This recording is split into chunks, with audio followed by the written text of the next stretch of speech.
Well, good afternoon. Good afternoon and welcome to another Webinar Wednesday hosted by the CSU Bakersfield Small Business Development Center. Good afternoon. My name is Kelly Bearden. I'm the director of the CSUB SBDC, and got a good webinar today. Got some interesting developments that have happened the last couple of days that maybe you've heard about and maybe you haven't. Got some great guests, got a great location we're at today. So a lot to go over, a lot of good things. So sit down and enjoy us for number 76 in the Managing Your Small Business Beyond the Pandemic series. And we're starting to find now that SBA audits are popping for reviews on the PPP forgiveness. So we're starting to see these based on PPP forgiveness. Some of them are coming out of the portals. We'll get into a little of that, what we're seeing, and some ways to protect yourself from a potential audit that's coming up. We're going to look at some of the COVID realities and kind of look into this. You sounded off on last week's poll question loud and clear that, an economic slowdown or shutdown again is your greatest fear, and something that would not have been on your radar maybe a month or two ago. But some of the COVID realities, we'll look at see what's going on, and from local to global, some of the concerns that might have an effect on our business in Kern, Inyo, or Mono counties. Yesterday, the House passed some bills that may affect the EIDL program, the Economic Injury Disaster Loan Program, or also the ERTC, the Employee Retention Tax Credit Program. So also we've got news on the California Relief Grant Program that is coming back and moving back again. The EIDL program is open, and we're going to talk about some of the fixes that we're starting to see. So probably the three things that you didn't know we were going to talk about today are going to be SBA audits. It's going to be on some potential fix if you are out there with an EIDL problem, and a solution that one of our clients got from the SBA. And we're going to also talk about some of the realities that are going on both locally and globally.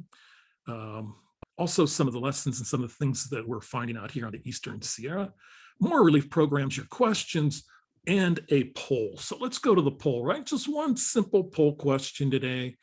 And it's kind of coming off on the heels of last week's poll question that you had. And of course, it doesn't want to open it up for me. So maybe we will not have a poll this week. Let me go over here and do a little change of my share. So let me do a new share here and go up here and go into some of the things that we're going to talk about, because sometimes that fixes the poll question for us. So one thing that looking at, some of the things that are going on with the virus and some of the other things, it's kind of interesting what I saw online today in the Wall Street Journal.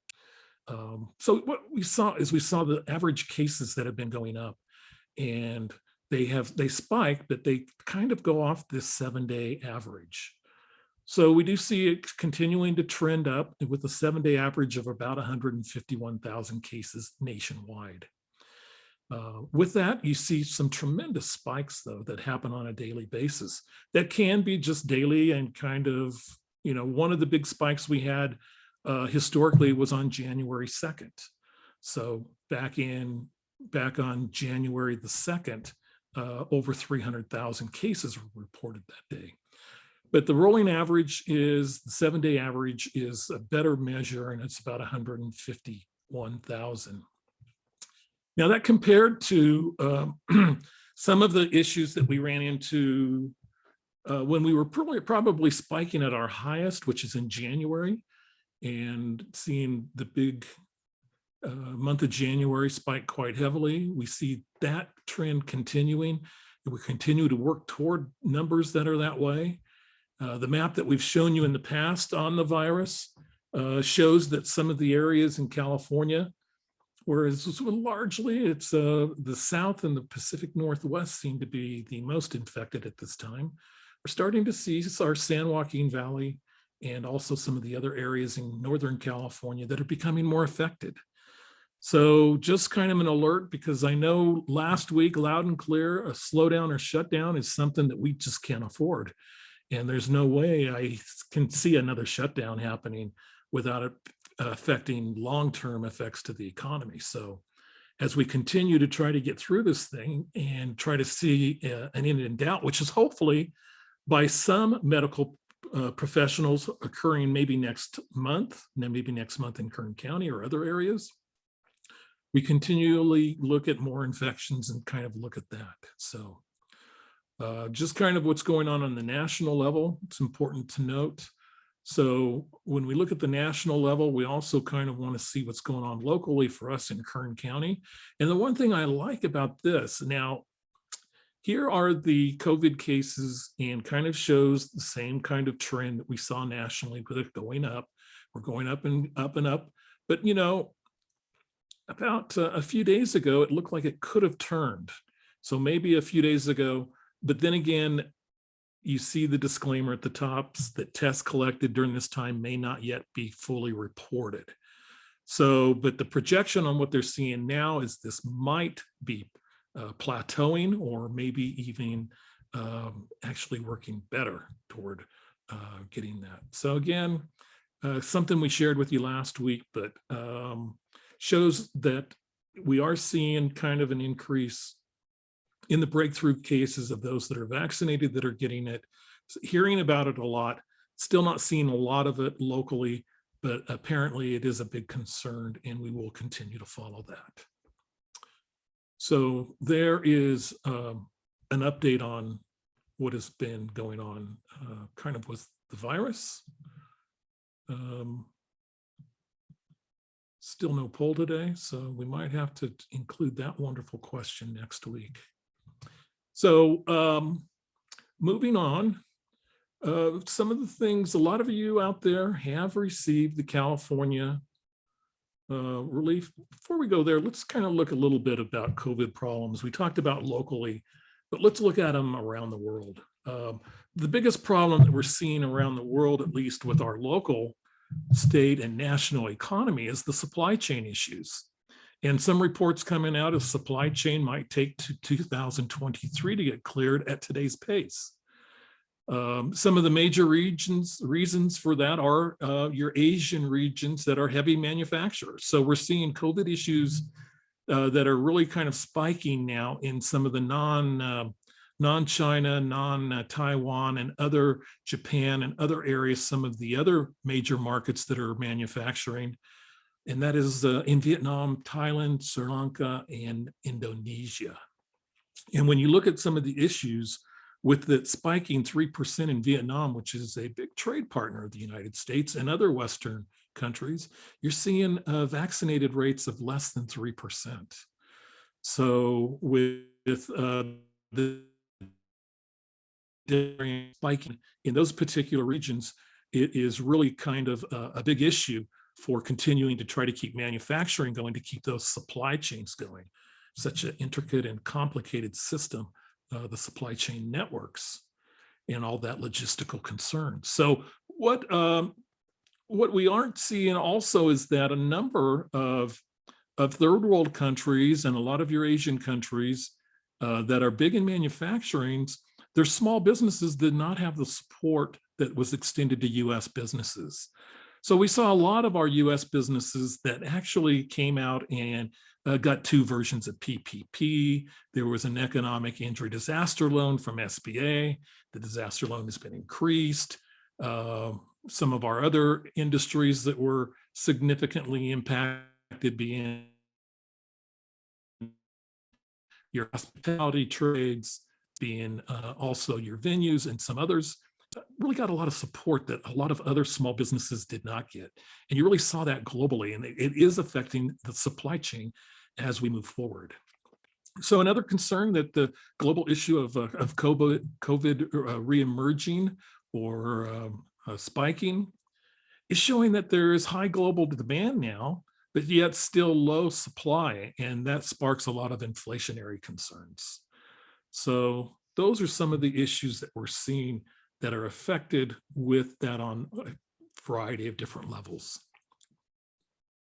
So let's look again at our stimulus programs that are either opened or closed. The employee retention tax credit has moved to the top of the list. We don't have an exact end date of when that's going to end as far as September 30th, if the infrastructure bill is signed and money is taken away from both the EIDL program and the employee retention tax credit. It is still slated to end at the end of the year. So I know that's kind of necessary to do planning to take advantage of these particular programs for our small and medium-sized businesses. So that is a big concern, and we'll look at that more heavily once some analysis is done and there's some interpretation of, now that we're having some bills passed, the Senate infrastructure bill and then bills by the House, try to get a read on what is going to happen there. So our EIDL loan program, our economic injury disaster loan program, the SBA disaster loan program is open and is scheduled to end on 12/31. You can still request an increase in funds. The EIDL advance and supplemental advance are open still and still taking applications. The family leave tax credit, look at that. It's moved its way up to number 4. And I have news. We are going to actually discuss this next week. So we're going to discuss that and a number of the federal programs and state programs that maybe are more HR and employee-based related, but obviously have a huge impact on our small business employers. So get maybe a better understanding of the employee retention tax credit and also the family leave tax credit. So big news on the California Relief Grant. If you have not been funded, round 7, if you're waitlisted, is still going on through September 16th. Nothing is required, but do check your emails. You could be getting an email from Lindustry. PPP forgiveness is open. Again, you're going to want to make sure you check with your lender. Many lenders now are using the actual forgiveness portal through SBA, where it is kind of easy to jump in there. We're seeing some really unique kind of different things that are happening in that we'll share with you in just a few minutes when we get to the forgiveness portion. So the Bakersfield Loan to Grant program is open. You're going to want to contact Access Plus Capital. Anna Medina, maybe out of the Fresno office. This is a great contact now, as we have a vacancy here at our local Bakersfield office.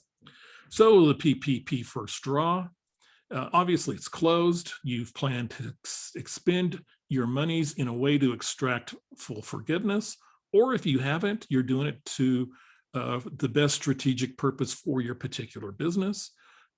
Second draw is also closed, and you're doing the same things with that. Our venues program, the $16 billion venues program, actually is now closed to new applicants. That closed last Thursday. The supplemental portion is now open, so 50% of those funds that you were able to get on your Shuttered Venue Operators Grant is available. So that is something to look at for those of you. I think about 8.8 billion was actually the final number that was actually spent. Now, the Restaurant Revitalization Fund would have said, hey, we'll take that 8.8 billion. We ran out of money the first day. It is closed. The portal is closed. The one thing really to remember, if you were lucky enough to get an RRF, is that you really need to spend those funds accordingly to how it was dictated in that loan agreement, in that grant agreement, excuse me, that you got, because it is rather specific. And whereas I haven't heard lately, there was a mechanism for you to actually do something moving forward with those funds in a portal with identifying your expenditures. So keep that in mind, your PPU, unemployment for contractors, etc. So one thing that is nice when we talk about the California Relief Grant Program is there are new rounds that are going to be coming open, and there are new resources out there. So some of the webinars and other training that I'd like to make you aware of is there's multiple languages through the statewide program for the SBDC network in California, where you can actually attend it in Vietnamese, Spanish, Mandarin, or in English. So starting this week and going on through the end of September, we will probably put this up here, but if you know an entrepreneur who would rather take this training and learn about the California Relief Grant Program in either Vietnamese, Spanish, or Mandarin, we'll have a link there to the particular workshops. And so that is something that is available as well. Okay, so one thing we were talking about is, there we go, is so might have had a little problem with my video there, kind of freezing up. So just real quick, here's what I was referring to with the California Relief Grant. Some of the dates that they're coming up in Vietnamese, Spanish, and Mandarin. We'll get that out to you if you know of anybody that wants to attend. Talked about our status and a lot of our COVID around the world issues. Let's jump on now to SBA Conducting Audits. So SBA is now conducting an audits, and they're conducting audits not only to those that were expected. For example, if you received over $2 million, you knew that you were going to get an audit based on a variety of factors. And we'll get into some more of the nuts and bolts in these. I just kind of want to alert these to you this week. In the next week or two, we'll get into once we start hearing more of the results and more of the findings. But now we're starting to see clients that are being at least having their reviewed. At least SBA is seeking review and additional documentation. I don't know if it's actually a full-fledged audit. It's potentially more review for PPP forgiveness, but it's starting to happen for those that are that have received PPP loans under $150,000. So the main thing is, you know, there's been a list, and we've talked about items that should be retained but not submitted to the SBA. And, you know, let me look and see if I have a side of this. Hey, so found my poll question. It's hiding from me. But let me do a new share here. And actually, if I can get back to where we were, and actually share with you some of the things that we're seeing potentially. And these are the documents that we were talking about, that each borrower must maintain and not submit. So what we're seeing in these reviews for PPP forgiveness is that this documentation that you sign but don't actually present to SBA, they are getting fairly active out there and now wanting to see it from certain cases. And these certain cases might be ones that are not clear cut. If you've been in business for 10, 15 years, or haven't had any significant change, such as a change of ownership, maybe your business expanded greatly to whereas your older tax returns, those are maybe triggering these types of reviews. But remember, there's going to be both payroll and non-payroll documentation. And these are the items that are all being requested. And the thing that is key here is you're only given 5 days to come up with this. So if you do see an email from your bank, most likely this will come via email. It'll come from your bank that the SBA is reviewing your forgiveness application. It is really something that you want to jump on immediately. And make sure that you kind of go and kind of get that taken care of as soon as you can. So some of the other things in going back that you might want to is when they conduct these reviews, I'm going to call them review instead of audit. Let's see what we end up with. They're going to first of all look at these questions. Were you eligible for a PPP loan? So they'll look at the eligibility requirements. Was the loan amount you received, did it exceed what you were eligible for? So, and we have ran into issues to where people, after the fact, after they received their initial PPP, it was determined by the bank or by somebody that the amount was not correct. And in the case being overstated, if you received more money than you were entitled to, you would be repaying that money back. So they will look at the loan amount you received, and if you exceeded that amount, did you use the funds for authorized purposes? Did you use it for 60% payroll 40% other expenditures. And did you do that during your covered period? So then the last one, were you eligible for the PPP loan forgiveness amount that you requested? So I think that that's really kind of the gist of what they're getting at. We'll know more as some of our clients work through this, and we will talk to you more about this in the coming weeks. So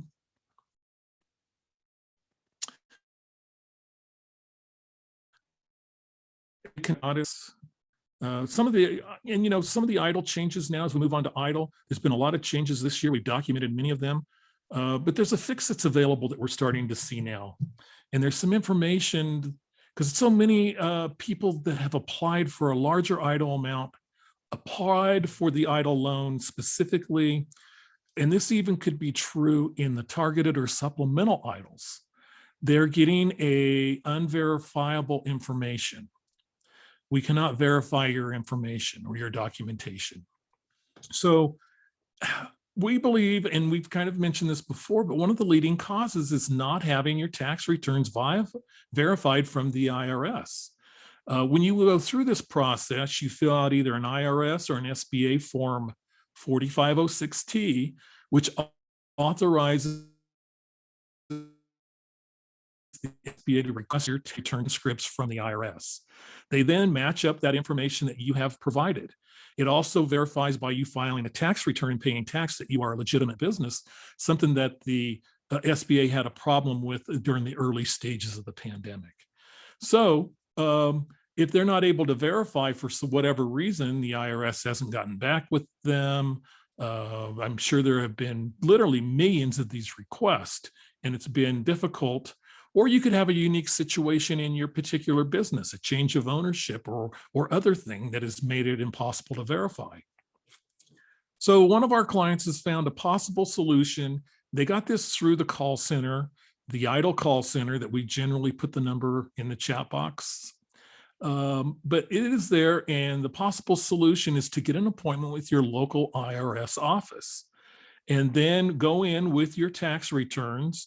And the IRS during your appointment might be able to verify that they have them on file and provide you a stamp of your copy of your IRS tax return that you bring. So then having that information, you are able to upload that and get around that potential crisis.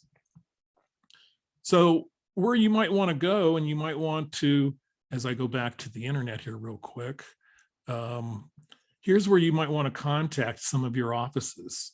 And it's really nice because right on top, to find a taxpayer assistance center, you find that the one right on top is in Bakersfield, and there's an appointment that can be made via phone. Sorry, Jeff, there's not one up here in Bridgeport. It might even be closer for you guys to go to Reno for that matter. But really Bakersfield, and here is in the chat a list of the California offices.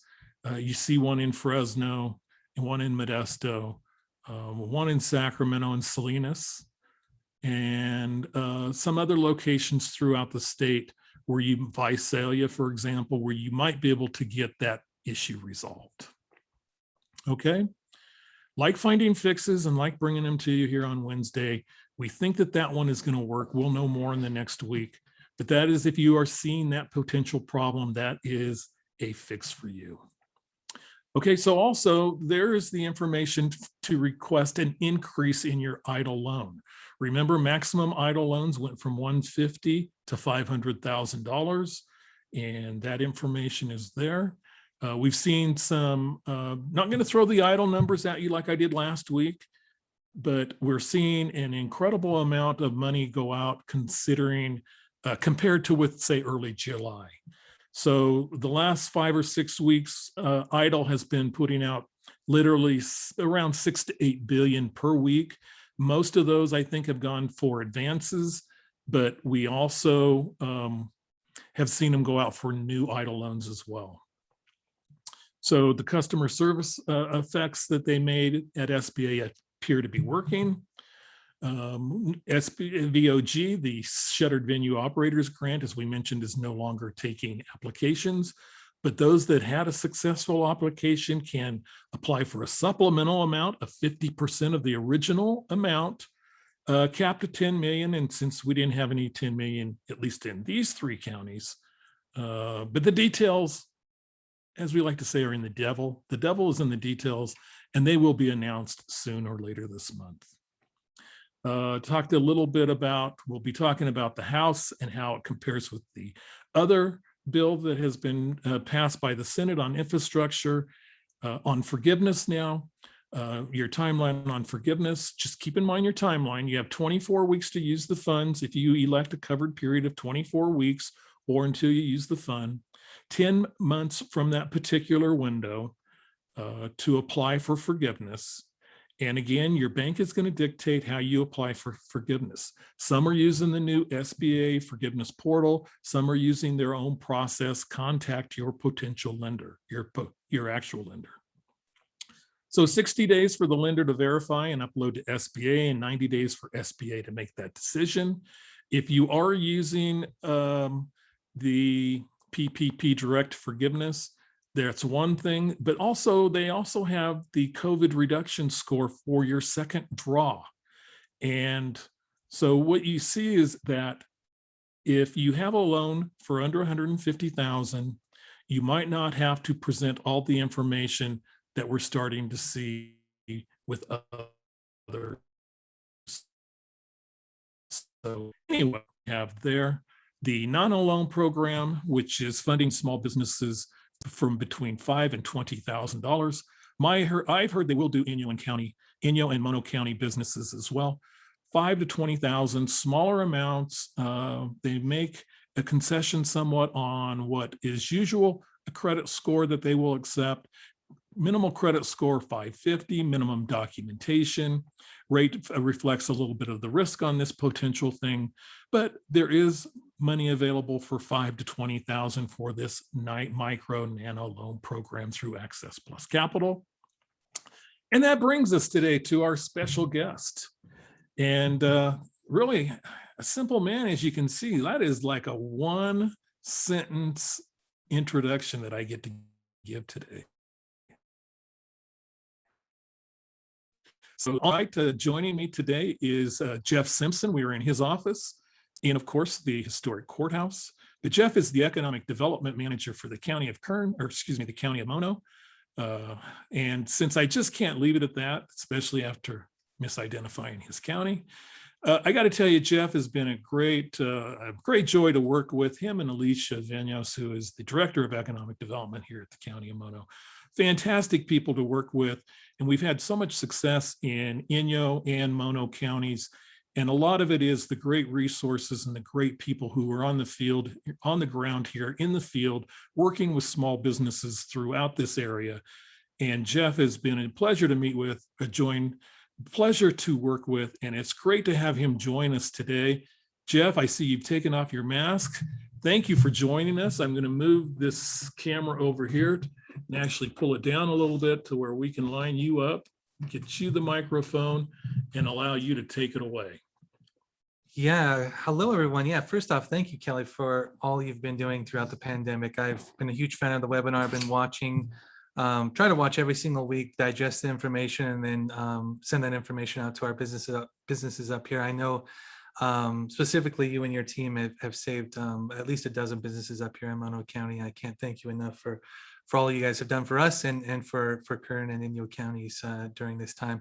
And then also thank you for coming up here to beautiful Bridgeport and sharing the courthouse with me today.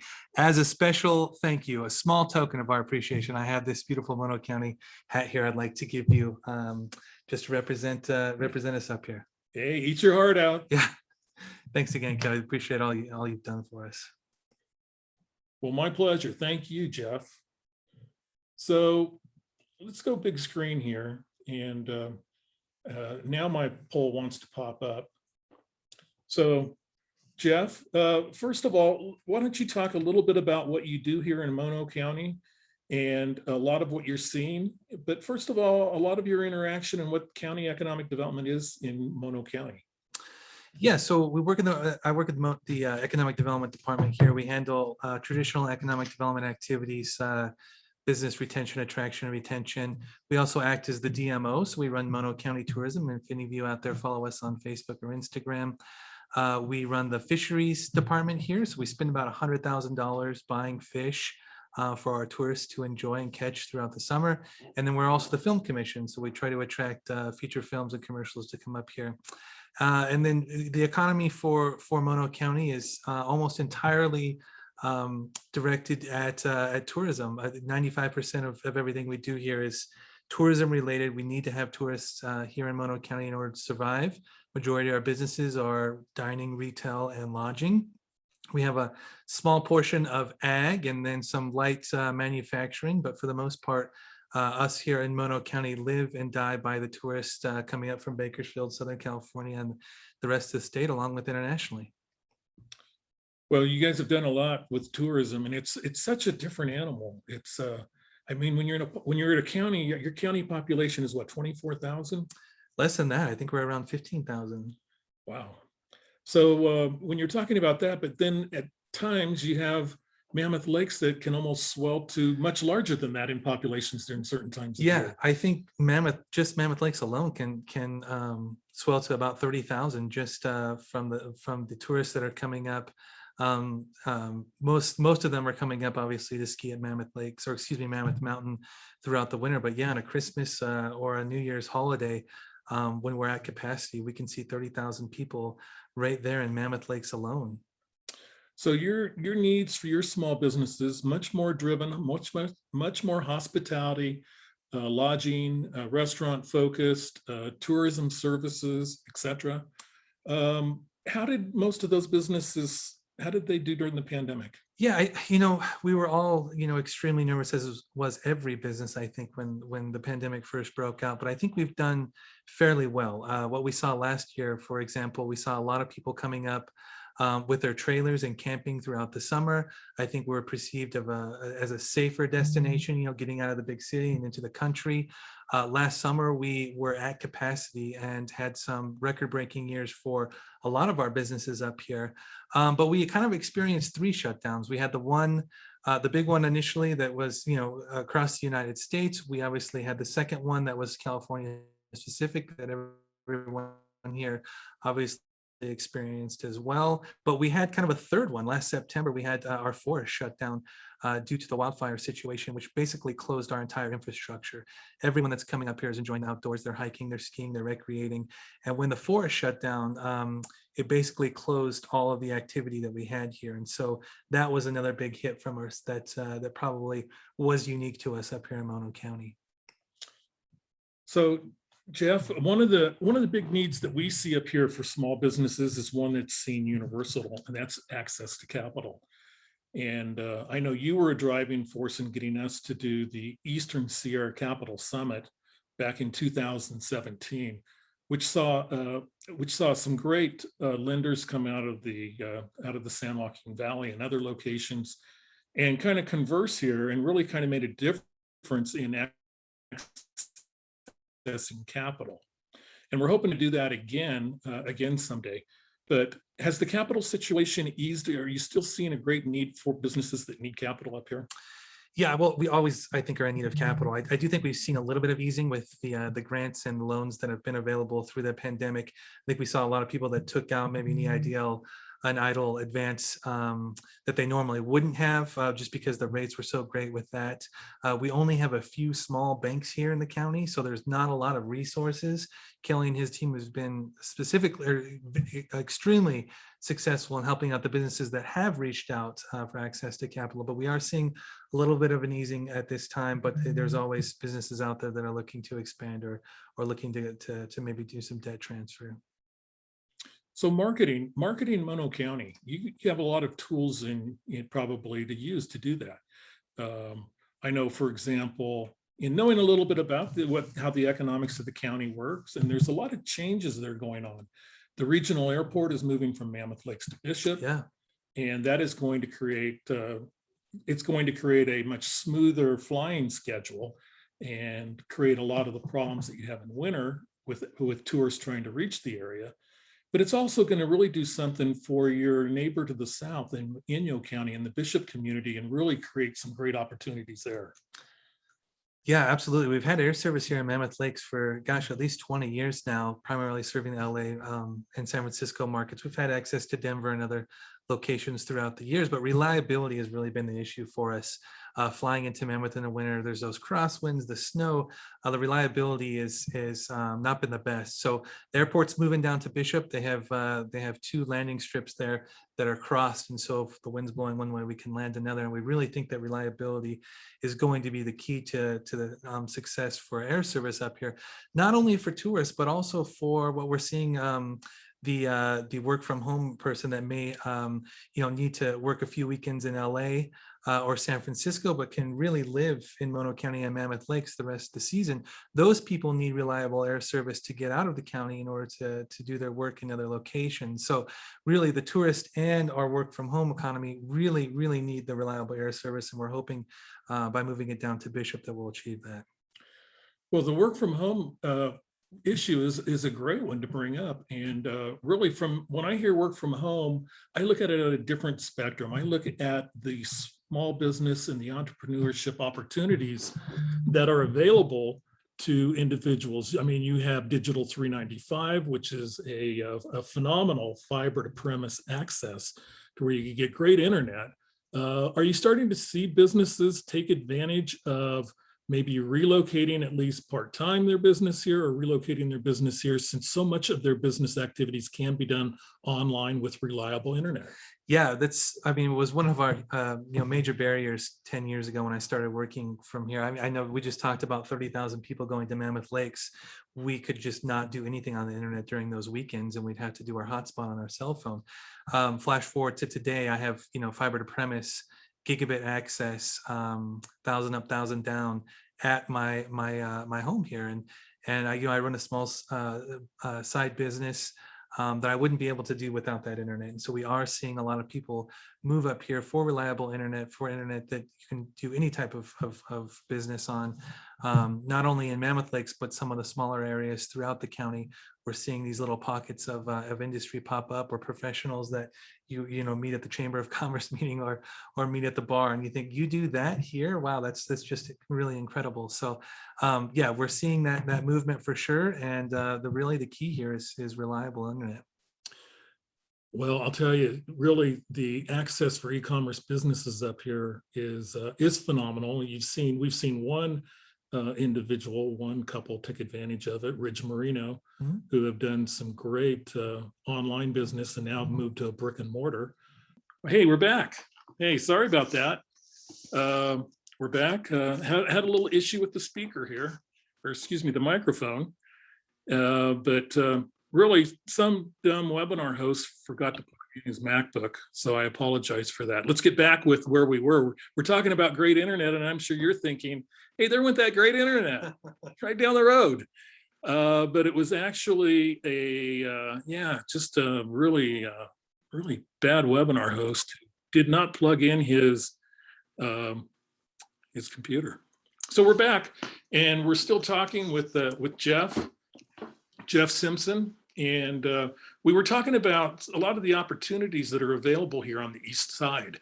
And a lot of them are because of fiber to premise, and a lot of them are because of some of the things that are going on. We just talked about, Jeff Russell of Ridge Marino, about how he started an e-commerce business with his wife, Susan, and they grew Ridge Marino off of the e-commerce platform only here in Mono County to a brick and mortar location where they sell outdoor apparel and a lot of other things. So the opportunity is out there. We see that. And one thing that we're hoping to do as I transition back to normalcy is we're really trying to substantiate a larger presence here with our partners on the Eastern Sierra. For example, from my downtown Bakersfield office, my downtown Bakersfield offices, to Bishop is 227 miles. And how far are we from Bishop here? about 70. 90 miles from Bishop. 90 miles from Bishop from here. So we're 317 miles from my downtown Bakersfield office. So it kind of shows the problems that even with today's technology and using Zoom and doing webinars and Zoom consulting in the past, it's been for us. So we are looking at a Bishop location that'll serve, and there'll be more on that later, but it really goes to show that the opportunities that are here.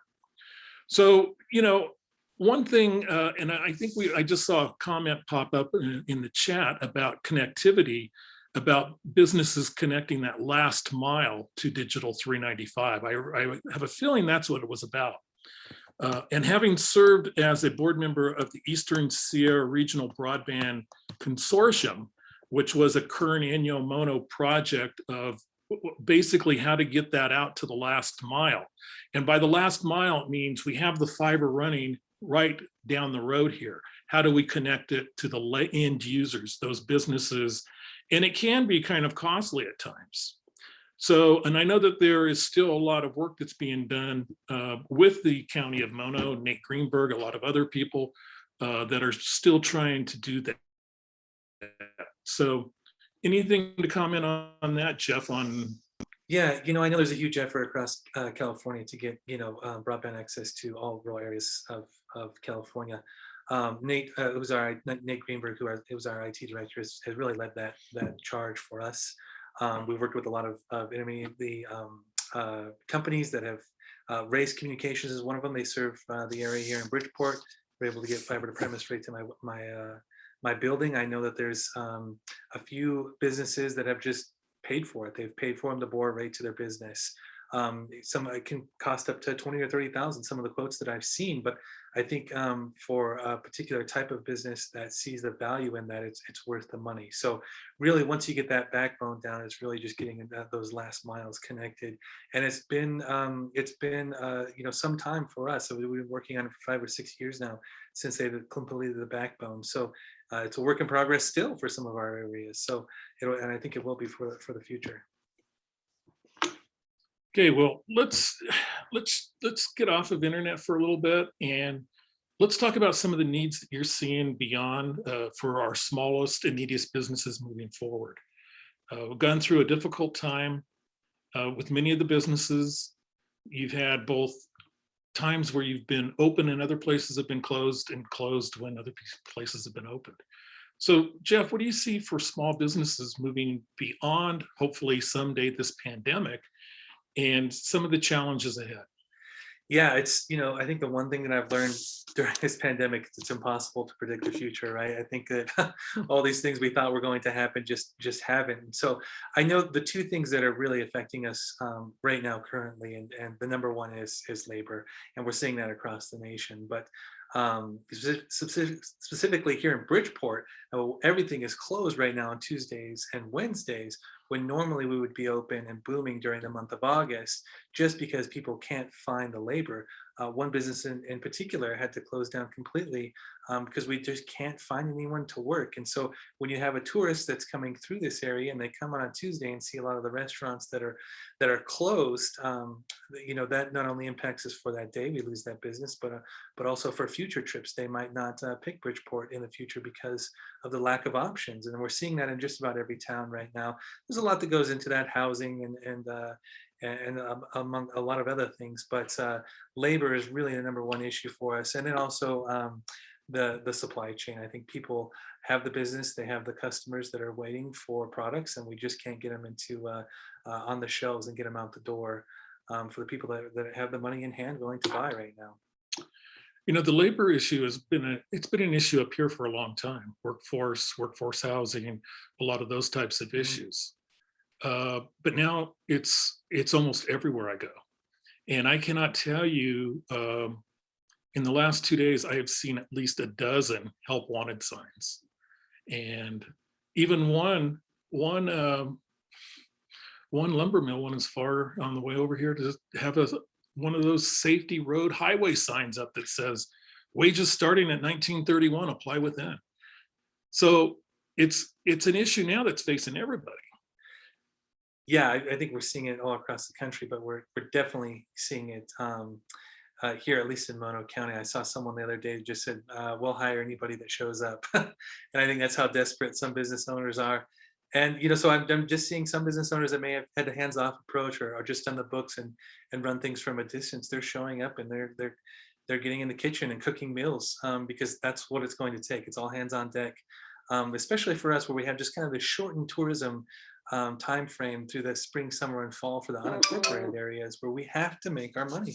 We have to make our money while the tourists are traveling through this area, in order to continue to have open businesses. So desperate times certainly right now, and we're kind of doing whatever we can to get keep businesses open. Jeff, what are some of the best practices you've seen employed by some of the business owners?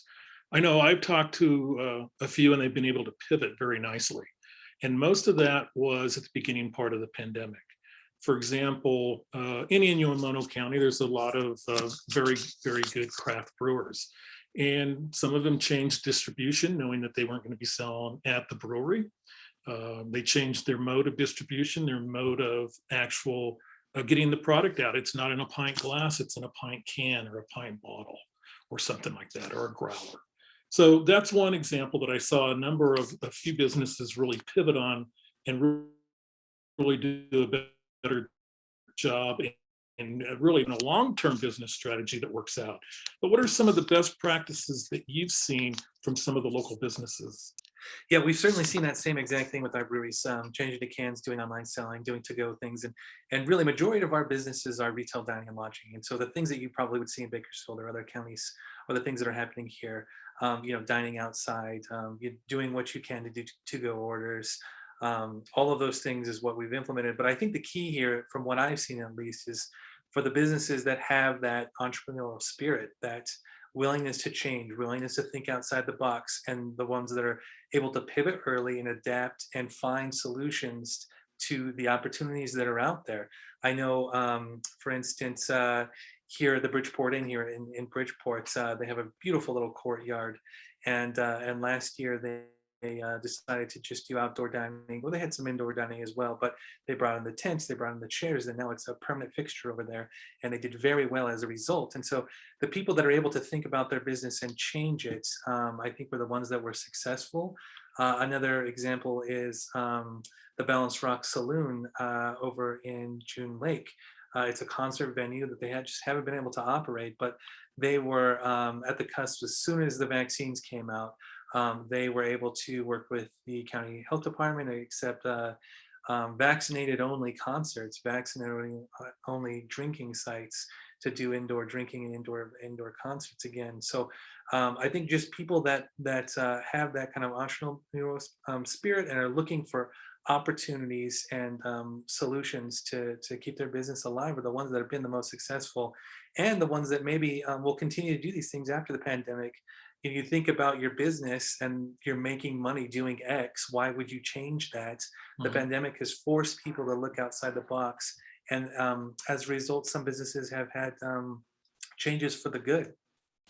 Yeah, and I saw over in June Lake, I believe it was Sierra Waves, a little tourism shop. Yeah. Had some really unique kind of tourism items for pandemic related stuff. Yeah. Stuff that you don't normally see, and you haven't seen clever stuff. And it was kind of like, that's making the best of a bad situation. Yeah.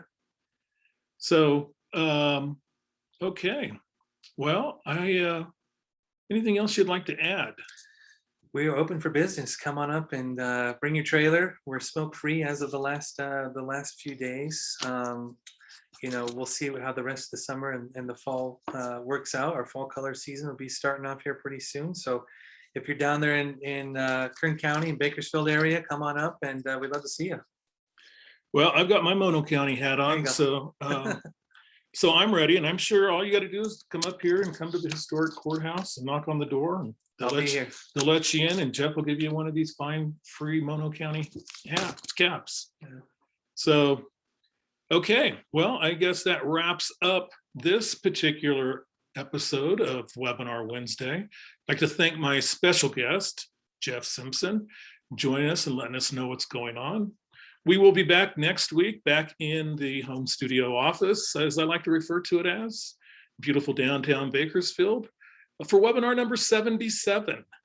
And number 77, we're going to talk a lot about HR stuff, and our special guest will be John McFarland from Venture HR. So for Jeff Russell, Jeff's selling a lot of good goods right now.